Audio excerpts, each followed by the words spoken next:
أسرى بعبده ليلا من المسجد الحرام إلى المسجد الأقصى الذي باركنا حوله لنريه من آياتنا إنه هو السميع البصير۔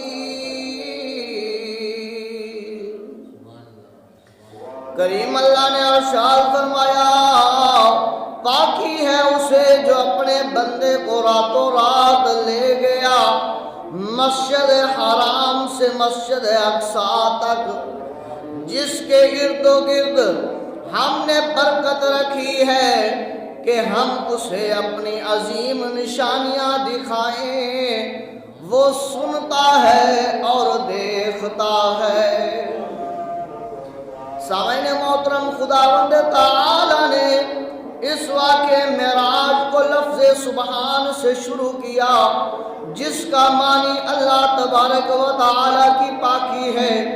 ہر عیب و عجز و نقص سے پاک ہونا ہے۔ لفظ سبحان کا ذکر کرنے میں حکمت یہ ہے کہ معراج جسمانی پر منکرین کی طرف سے جتنے بھی اعتراض ہوں، اگر کوئی منکر معراج کہے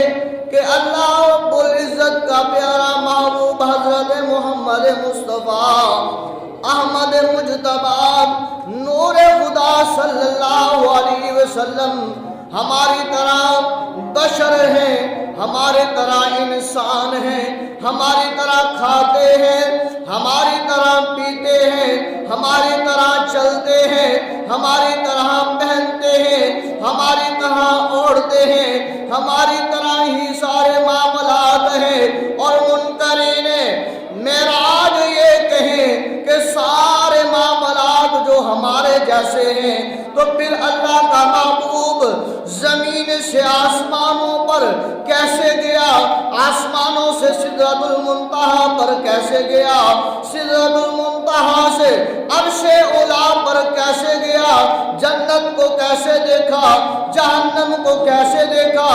اللہ وحدہ لا شریک کا دیدار کیسے کیا۔ منکرین کے ذہنوں میں یہ سوال پیدا ہوں، اس سے پہلے کہ اللہ تبارک و تعالی نے فرما دیا کہ سبحان الذی اسریٰ بعبدہ، اے منکرین معراج سنو سنو،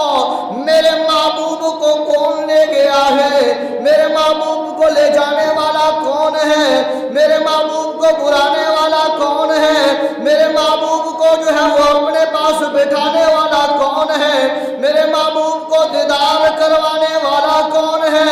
اللہ نے فرمایا منکرین معراج سن لو،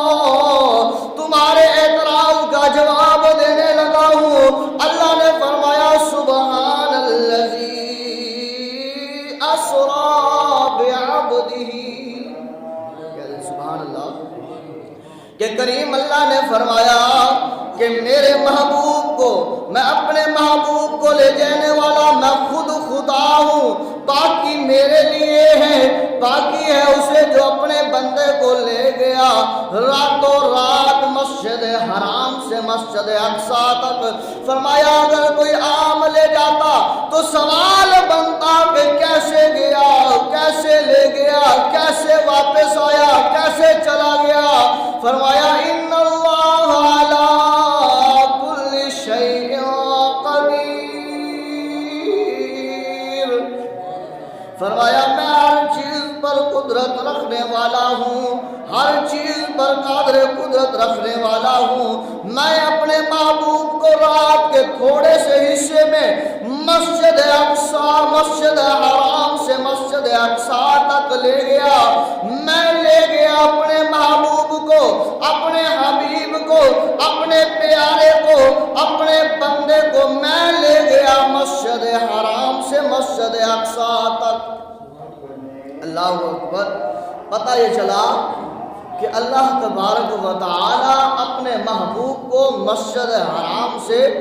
مسجد اقصیٰ تک لے گیا۔ اب یہاں پہ اعتراض نہیں بنتا کہ جسمانی معراج کیسے ہے۔ بھائی اللہ تبارک و تعالی ہر چیز پر قدرت رکھنے والا ہے، مالک لم یزل ہے، جس نے آسمانوں کو پیدا کیا ہے، جس نے زمینوں کو پیدا کیا ہے، جو ہر چیز کا خالق کائنات ہے، ہر چیز کا مالک ہے، وہ اپنے بندے کو رات کے تھوڑے سے حصے میں مسجد حرام سے مسجد اقصی تک لے جا سکتا ہے۔ لہذا اللہ تبارک و تعالی نے